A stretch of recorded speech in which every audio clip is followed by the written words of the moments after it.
Kerala ബ്ലാസ്റ്റേഴ്സും Mohan Bagan super ജയൻസും തമ്മിലുള്ള ഈ സീസണിലെ ഇന്ത്യൻ സൂപ്പർ ലീഗിന്റെ ഉദ്ഘാടന മത്സരത്തിൽ ബ്ലാസ്റ്റേഴ്സ് പൊട്ടിയെങ്കിൽ പോലും ആശ്വസിക്കാനുള്ള ചില വകകളൊക്കെ അവിടെ ഉണ്ട് എന്നുള്ളത് എടുത്തു പറയണം. പ്രത്യേകിച്ചും ഒമർ ബായ് പോലെയുള്ള താരങ്ങളുടെ സൈനിങ്ങിനെ നമ്മൾ വലിയ പ്രതീക്ഷയോടുകൂടിയൊന്നും അല്ല കണ്ടത്. പക്ഷേ ഇന്നത്തെ മത്സരത്തിൽ ഒമർ ബായുടെ സേവനം അവിടെ ഇല്ലായിരുന്നെങ്കിൽ നമ്മൾ ഹ്യൂമിലിയേറ്റഡ് ആയി പോകുമായിരുന്നു എന്നുള്ളത് വളരെ വലിയൊരു സത്യമാണ്. അതുകൂടാതെ കേരള ബ്ലാസ്റ്റേഴ്സിന്റെ ഇന്നത്തെ ഏറ്റവും മികച്ച താരം കെവിൻ യൂക്ക് എന്ന് പറയുന്ന ഫ്രഞ്ച് താരമായിരുന്നു.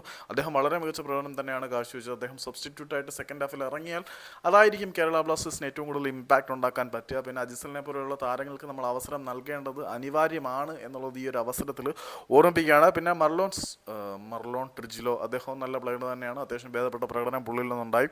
പിന്നെ പഴയ സന്ദേശ് ചിങ്കാൻ എന്താണോ അതാണ് നമ്മുടെ ബികാഷിമിനെ ഇപ്പോൾ ചെയ്തുകൊണ്ടിരിക്കുന്നത്.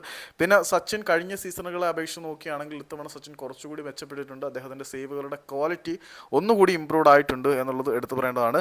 സഹീഫ് നവോച്ചയേക്കാൾ അത്യാവശ്യം ഇമ്പ്രൂവ് ചെയ്തു എന്ന് വേണമെങ്കിൽ പറയാം. ഒരു വിങ് ബാക്ക് പൊസിഷനിൽ സഹീഫ് സ്യൂട്ടായി വരുന്നുണ്ട്. സെക്കൻഡ് ഹാഫിൽ അദ്ദേഹം വളരെ നല്ല പ്രകടനം തന്നെയാണ് കാഴ്ചവെച്ചത്. നമുക്കൊരു ഗുഡ് സ്ട്രൈക്കറുടെ അഭാവമുണ്ട്. കേരള ബ്ലാസ്റ്റേഴ്സിൽ നല്ലൊരു സ്ട്രൈക്കറെ വേണം എന്നുള്ളത് പ്രത്യേകം എടുത്തു പറയേണ്ടതാണ്. കൊറോസിംഗ് ഭേദപ്പെട്ട പ്രകടനം തന്നെയാണ് കൊണ്ടുപോയത്. വിപിൻ മോഹനനും അതുപോലെ തന്നെ നന്നായിട്ട് പ്രതീക്ഷിച്ച പോലെ കാര്യങ്ങൾ കൊണ്ടുപോയി. മൊത്തത്തിൽ നോക്കുമ്പം കേരള ബ്ലാസ്റ്റേഴ്സിന് അവിടെയായിട്ട് ചില പ്രശ്നങ്ങളുണ്ട് എങ്കിൽ പോലും അവിടെ അല്ല, മൊത്തത്തിൽ പ്രശ്നങ്ങളാണ് എങ്കിൽ പോലും അവിടെ ആശ്വസിക്കാനുള്ള വകകൾ ഇതൊക്കെ തന്നെയാണ്. പിന്നെ വിപിൻ മോഹനനെ പോലെയുള്ള താരങ്ങളുടെയും എടുത്തു പറയേണ്ട കോൺട്രിബ്യൂഷനാണ്. മൊത്തത്തിൽ നിരാശപ്പെടുത്തുന്നതാണെങ്കിലും ആശ്വസിക്കാനുള്ള ചില വകകൾ കൂടിയുണ്ട്.